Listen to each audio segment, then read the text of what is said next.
Hello friends, welcome to our channel. So ముందు video చూశారు కదా, లేపాక్షి వీడియో. అప్పుడు మనం నందిని చూసాం.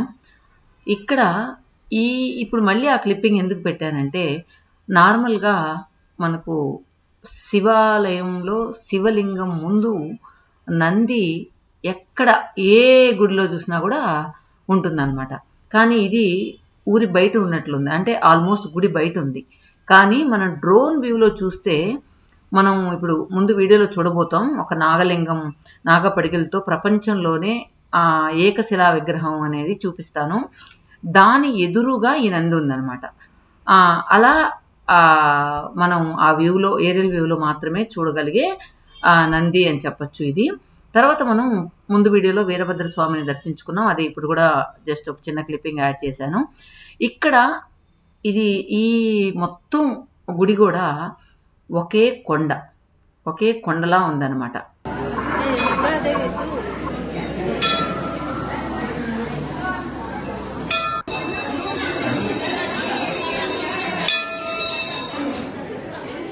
దేవుని దర్శించుకున్నారు కదా.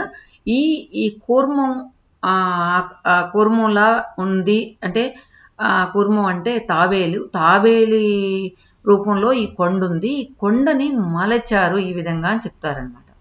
ఒకే కొండని ఈ విధంగా మలిచారు అని చెప్పి అక్కడ స్థల పురాణం ఉందంట. ఇంకా ఇక్కడికి వచ్చేసినట్లయితే, అంటే ఈ లేపాక్షి గుళ్ళో ఎన్నో వింతలు ఉన్నాయి. వాటిలో కొన్ని ముఖ్యమైన మనం డిస్కస్ చేసుకున్నాం. ఇవేంటంటే కళ్యాణ మండపం. ఈ కళ్యాణ మండపం శివుడు పార్వతికి కళ్యాణం అయిన చోటుని వీళ్ళు అంటే కళ్యాణం అయినప్పుడు వచ్చిన అతిథులు ఎలా ఉండేవాళ్ళు అని ప్రతి స్తంభం మీద కూడా చెక్కడం జరిగింది. ఒక మండపంలో అయితే ఇక్కడ పిల్లర్లకు చెక్కిన డిజైన్స్ శారీస్ మీద కూడా ఉన్నాయన్నమాట. అవి లేపాక్షి డిజైన్స్ అంటారు.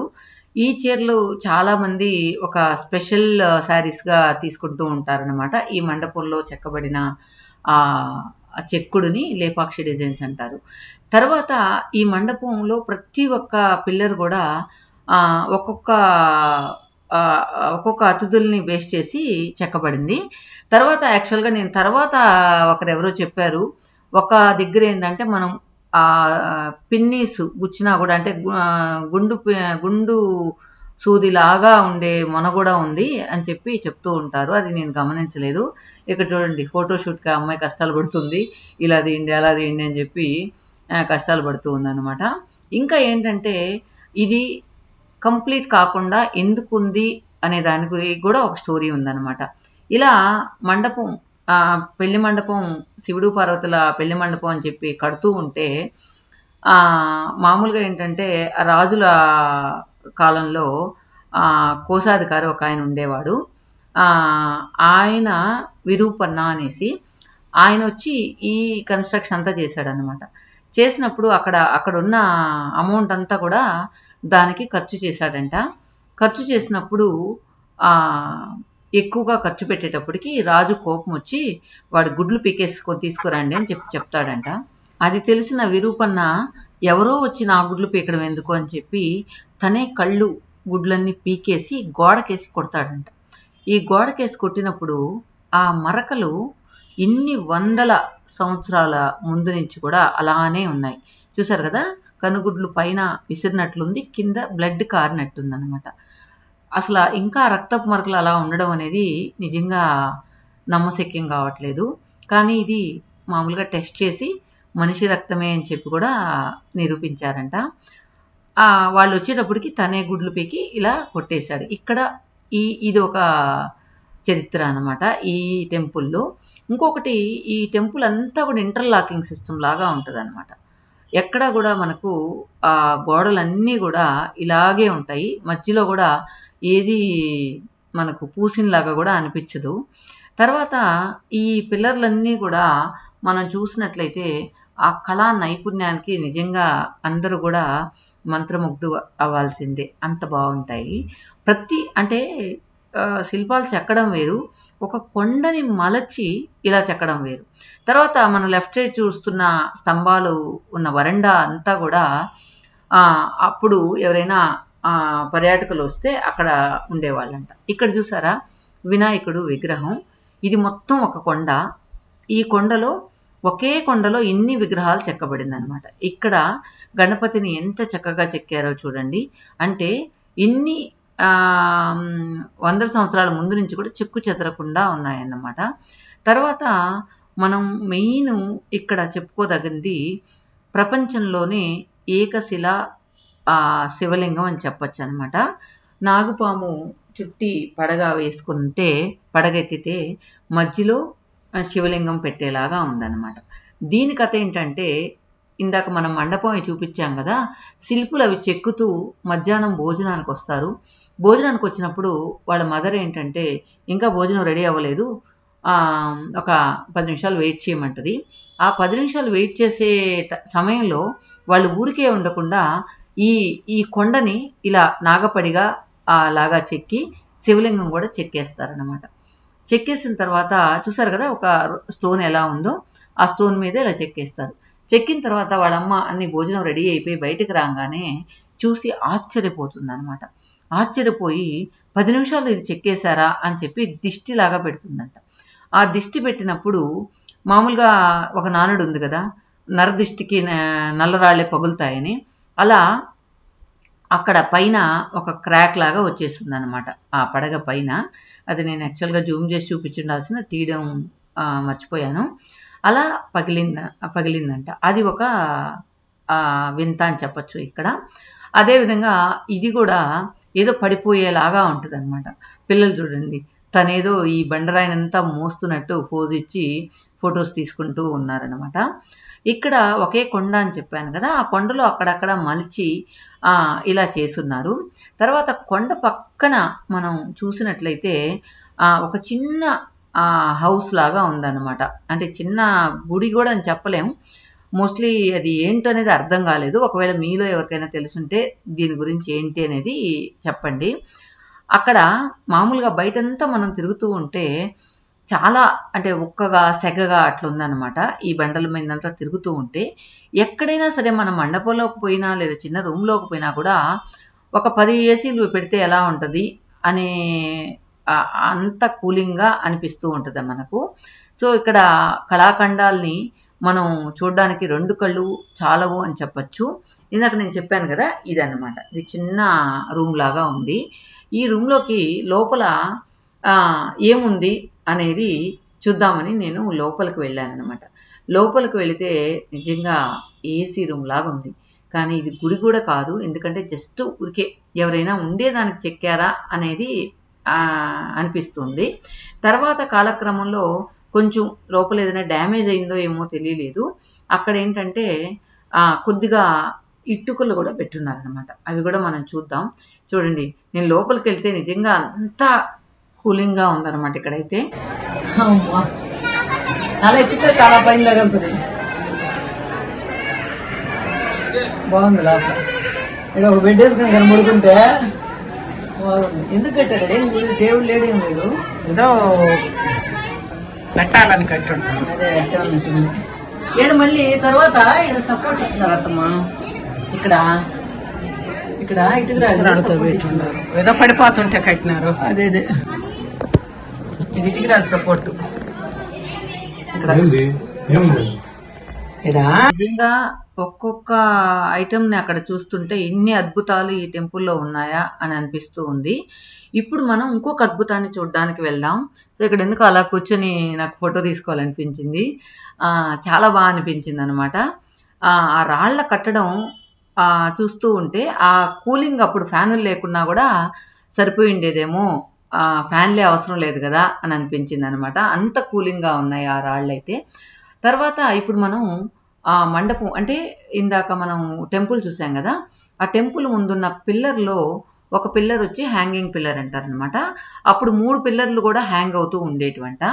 కానీ తర్వాత బ్రిటిష్ వాళ్ళు అసలు ఎందుకు ఇలా అవుతుంది అని చెప్పి 2 పిల్లర్లు కదిల్చినప్పుడు అవి నేల కానీ అంతా కూడా మొత్తం కూడా కదిలిందంట. అందుకే ఇక్కడున్న స్తంభాలన్నీ కూడా స్ట్రైట్గా ఉండవు అనమాట, కొద్దిగా వాలినట్టు ఉంటాయన్నమాట.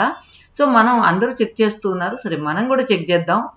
దాని కిందకి క్లాత్ వెళ్తుందా, అంటే చాలా చిన్న సందు ఉంది, ఆ సందు లోపలికి అంటే గ్యాప్ ఉందా లేకపోతే ఆన్ ఉందా అనేది మనకు ఇక్కడ చూడొచ్చు. సో ఇప్పుడు మనం వేస్తే నాకెందుకో ఒక చిన్న డాట్ మాత్రం కింద ఆన్నట్టు అనిపించింది. ఎందుకంటే చాలామంది ఇలా తీసేశారు, మళ్ళీ కిందకి లాగేస్తున్నారు. ఇప్పుడు ఇట్లా దాకా అనేసి ఒకవైపు నుంచి లాగేస్తున్నారు. అట్లా కాకుండా ఫుల్ కంప్లీట్గా క్లాత్ ఇక్కడి నుంచి అటువైపు రావాలంటే అక్కడెక్కడో స్ట్రక్ అవుతున్నట్టు అనిపించింది నాకైతే. ఒక దగ్గర ఏదో పిల్లర్ ఆన్నట్టు అనిపించింది. మరి అది వాళ్ళు టెస్ట్ చేసేటప్పుడు ఏదైనా ఒక చిన్న పాయింట్ ఏదైనా ఆనిందేమో అనిపించింది అనమాట. కానీ నేను చాలా వీడియోస్లో చూసినప్పుడు వాళ్ళు లాగే విధానం స్ట్రైట్గా ఉండింది, అందువల్ల క్లాత్ అయితే నేరుగా వచ్చేసింది. ఇక్కడికి వచ్చిన వాళ్ళు ఖచ్చితంగా ఈ పిల్లర్ని టెస్ట్ చేయకుండా ఏ ఒక్కరు కూడా వెళ్ళరనమాట. సో అలా 1 by 1 అని టెస్ట్ చేస్తూనే ఉన్నారు. సో నేనైతే చాలా వరకు మన చెయ్యి ఎంతవరకు వెళ్తుందో అంతవరకు 4 వైపులా చూసాను, గ్యాప్ అయితే ఉంది, కానీ ఎక్కడైతే ఆ పాయింట్ వచ్చిందో అదైతే మనకైతే తెలియలేదనమాట. సో మోస్ట్లీ అంటే కాలక్రమేణలో ఏదైనా లైట్గా ఆనిందో ఏంటో తెలియలేదనమాట. అయినా అంత పెద్ద పిల్లరు అలా ఆనకుండా అలా వేలాడాలంటే కూడా కష్టంగా ఉంది. ఇప్పుడు మళ్ళీ మేము అటువైపు నుంచి ఎక్కడ స్ట్రక్ అవుతుందని చూస్తూ ఉన్నాను.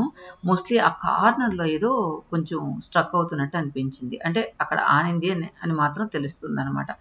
కానీ అందరూ ఆనలేదు అని చెప్పి అంటూ ఉన్నారు, కానీ మన క్లాత్ మాత్రం అక్కడ స్ట్రక్ అవుతుంది. సో మొత్తానికి ఇదైతే మేము ఫైండ్ అవుట్ చేసాము. మొత్తం ఫుల్గా హ్యాంగ్ అవ్వలేదు అని చెప్పి ఫైండ్ అవుట్ చేసాము.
సో శివుని దర్శించుకున్న తర్వాత మనం ఇప్పుడు సీతాదేవి పాదాన్ని చూడడానికి వెళ్తూ ఉన్నాం. ఇక్కడ ఇందాక చెప్పాను కదా, లేపాక్షిలో డిజైన్స్ అంతా కూడా శారీస్ చూసి నేసారని. ఇలా ఈ మండపం అన్నమాట. ఈ మండపంలో ఉన్న ఒక్కొక్క డిజైన్ కూడా శారీస్కి లేపాక్షి డిజైన్ అని చెప్పి వాడుతూ వచ్చారు. తర్వాత మనం సీతాదేవి పాదం చూద్దాం. ఇప్పుడు ఈ పాదం ఎందుకు ఇంత పెద్దది ఉంది అంటే, ఆ యుగంలో సీత ఒక్కటే షార్ట్గా ఉండేదన్నమాట. షార్ట్ అంటే 18 అడుగులు ఉండేదంట, రాముడైతే 25 అడుగులు ఉండేవాళ్ళంట. సో సీతాదేవి పాదం చూస్తేనే మనకు అర్థమవుతుంది ఎంత హైట్ ఉండేవాళ్ళు అనేది. తర్వాత ఇక్కడ ఎందుకు ఈ పాదం ఆవిడ ఇక్కడ పెట్టింది అంటే, రావణాసురుడు సీతాదేవిని ఎత్తుకెళ్ళేటప్పుడు అక్కడ జటాయువు సీతాదేవిని కాపాడడానికి ఆ రావణాసురుడిని అడ్డుకుంటుంది. అడ్డుకున్నప్పుడు రావణాసురుడు కోపం వచ్చి దాన్ని కొట్టిపడేస్తాడు. కొట్టిపడేసినప్పుడు అది రెక్కలు విరిగి అక్కడ పడిపోతుంది. అక్కడ పడిపోయినప్పుడు అది మళ్ళీ రాముడు ఎత్తుక్కొని వచ్చేంత వరకు బతకడానికి సీతాదేవి ఇక్కడ పాదం మోపుతుందంట. సో పాదం మోపితే ఆ బొటన వేల్లో నుంచి వాటర్ వస్తూనే ఉన్నాయి, ఎన్ని యుగాల నుంచి వాటర్ వస్తూనే ఉన్నాయి. వచ్చాక అంటే రాముడు మళ్ళీ వచ్చేంత వరకు, సీతను ఎత్తుక్కుంటూ వచ్చేంత వరకు కూడా ఆ జటాయువు బతుకుంటుంది. అప్పుడు రాముడు ఆ జటాయువుకి మోక్షం ప్రసాదిస్తాడు. లే పక్షి అంటాడంట. అది లే పక్షి అనేది లేపాక్షిగా మారింది. అప్పుడు ఆ జటాయువు పునర్జన్మ ఉంటుంది జటాయువుకి రాముడు వల్ల. ఈ వాటర్ వచ్చి బొటనవేల్లో నుంచి మాత్రం చాలా సన్న దారగా, అంటే మనం బొటనవేల్లో నీళ్లు క్లీన్ చేస్తూ ఉంటే మళ్ళీ ఊరుతూనే ఉన్నాయన్నమాట. చాలా స్లోగా ఊరుతూ ఉన్నాయన్నమాట. ఇక్కడ ఉన్న అన్ని వింతల్లో ఇది కూడా ఒక వింత అని చెప్పచ్చు. ఎంత పొడుగోళ్ళు అనేది నువ్వు చెప్పావు కదా, అంత హైట్ ఉన్నారా అన్నావు కదా, అంత హైట్ ఉన్నారన్నావు కదా. చూడు మనకు అందద్దా ఆల్మోస్ట్ అంతా 7 ఫీట్ ఉన్నారు. 7 feet ఏమో, సీత 18 feet. అప్పుడు ఉందా ఇది చూడు, ఇట్లా ఇట్లా కూరలు. ఇది ఏడ అందుతుంది మనకు. మధ్యలో కూర్చుంటాను. ఆ? అలాగే కూర్చుంటా ఉన్నారు. ఇట్లా ఎత్తుకుని తినాలి ఇంకా. ఎత్తుకున్నా కానీ అవడం లేదా? అదే ఇది చూడు, కూర ఆడుందానికి రానాలి ఇంకా. మధ్యలో కూర్చొని వాళ్ళకి ఎంత చేతులు పొడుగులు ఉంటే కానీ ఇంత పెద్ద ప్లేట్ పెట్టారా. రాయి అన్నం రాయి ప్లేట్లో తింటే అంత మంచిదంట. మనం అంతా ముదిరిపోయి అంత విందులు గిందులు అంటాం కదా. రాయి మలిపించుకో. కాశీరాయిలు ఉంటాయి కదా, రాయిలు 3 ప్లేట్ల ముగ్గురే ఉన్నారు కదా, 3 ప్లేట్లు చేసినారు. అదే డైనింగ్ టేబుల్ చూడు, డైనింగ్ టేబుల్ మనకు అలవాటు అయిపోయి పద్నాలు వేసుకొని పోతాం కదా. న్యాయ భోజనాలు కదా అప్పుడు. నిర్మణ తిన చెప్ప 1, 2, 3, 5, 6, 7, 8, 10, 11 రకాల కూరలు పెట్టచ్చు. ఏ పక్క పోయినా అప్పుడు వాళ్ళు నేల భోజనాలు తినేవాళ్ళు కాబట్టి వాళ్ళు చెప్తున్నారు. ఇంతకీ ఎవరెవరు తిన్నారు ఇక్కడ ఈ ప్లేట్స్ లో? తినాల్సింది అక్క, ఎవరు తిన్నారు? అదే వాళ్ళు అక్కడ ఇది శివుడు, శివలింగం అది చెక్కింది కదా ఆ పిల్లకాయలు అని చెప్పారు, మనకు తెలీదు. ఇక్కడ ఏమంటారు వాళ్ళ గైడెండ్లా వాడు పిల్లకాయలు తినే ప్లేట్లు అని చెప్పినాడు, రాత్రి ప్లేట్లు అని.